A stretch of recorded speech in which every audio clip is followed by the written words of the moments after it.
Hey everybody! I'm here today with a driving lesson on yielding to pedestrians while driving. Now this is a lesson for beginners, but by all means, there are many experienced drivers that don't understand how to properly yield to pedestrians, so everyone can benefit from watching this video, whether you are a new driver or whether you have had your license for like 50 years.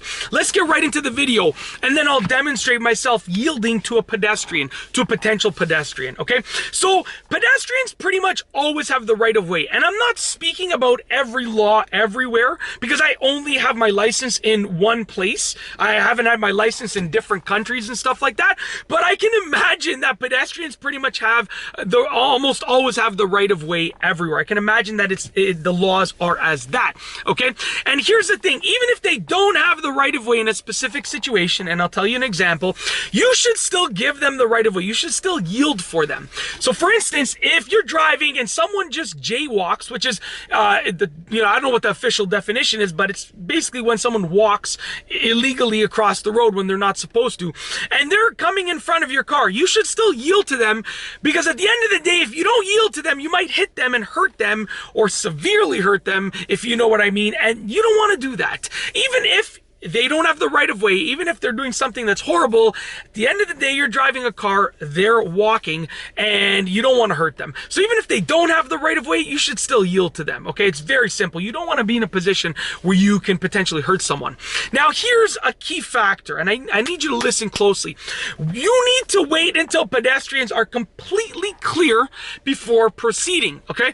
So wait until they are completely clear of your car. And in some places, like where I live right here in Toronto, you have to wait until the pedestrian has completely crossed the road on the other side before proceeding. So what I'm going to do is I'm going to demonstrate right now.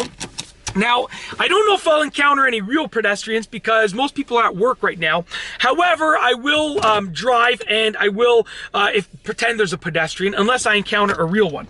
So right now I'm approaching an intersection right here, and I'm going to make a left-hand turn, but I'm going to stop because I'm going to imagine that there's a pedestrian crossing this way, okay? So there's a pedestrian crossing this way, and when you stop, you want to stop well before the pedestrian walkway, whether it's a sidewalk, whether there are lines on the road, or whether they're just walking along the curb. So there's a curb here. There's no walkway, but there's a curb. So I'm stopping well before the curb, well before the intersection, so the pedestrian would have enough space to actually move. Now I'm imagining they're walking, and at this point, they're past my car, but they're not completely off the road, okay? Now I'm gonna wait, and then now they're completely off the road, this imaginary pedestrian. So I'm gonna look both ways and I'm gonna proceed forward. Now I'm clear of the pedestrian and I can actually make the turn onto the roadway. Now I'm driving, okay? Now we're gonna imagine, as I'm about to make a turn now, a rolling turn where there's no stop sign, that there's a pedestrian. Right there was a stop sign, so I had to stop anyways. But I'm gonna imagine now that I'm approaching this stop sign over here. I'm approaching this intersection, there's no stop sign. I'm gonna put my left signal on, and I'm gonna wait for this imaginary pedestrian to cross. So they're crossing, and I don't have a stop sign, but I can't turn yet because they're still crossing. So I'm gonna wait until they're done crossing. I'm waiting until they're done crossing. And now the pedestrian has finished crossing, but there's actually a car in the oncoming lane, so I'm gonna wait even longer. Now I'm gonna do my safety checks again, and I'm ready to make the turn. Very simple and straightforward.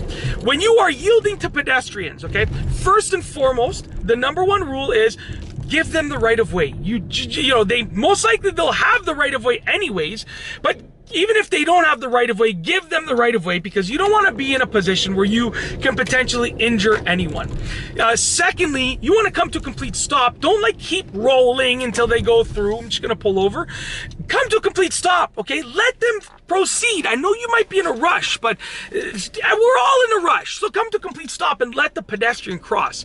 Thirdly, let them cross completely. And fourthly, make sure you stop far back enough to give them like adequate space to actually cross the road, okay? Very simple and straightforward. In this video, I've told you the basics of yielding to pedestrians, and I've also demonstrated myself yielding to some imaginary pedestrians. I wanted to work it out that I would yield to real pedestrians, but it just didn't work out. There's like not many people on the road. There was one cyclist, but he was well past the intersection by the time I got there. The key factor is that, I explained it and I demonstrated what would happen if there was a pedestrian there. Wait until they cross completely, stop well before so they have enough room to walk. Don't roll through, just come to a complete stop, let them cross and then proceed. Don't like keep inching forward. That's very annoying as a pedestrian because I walk a lot of places too. Just do the right thing. It's very, very simple. And that's it. If you like this video, be sure to give it a thumbs up. Let me know what you think down below as a comment. And of course, be sure to subscribe for more great car and driving videos just like this one. And that's all I have for you today. Thanks for watching.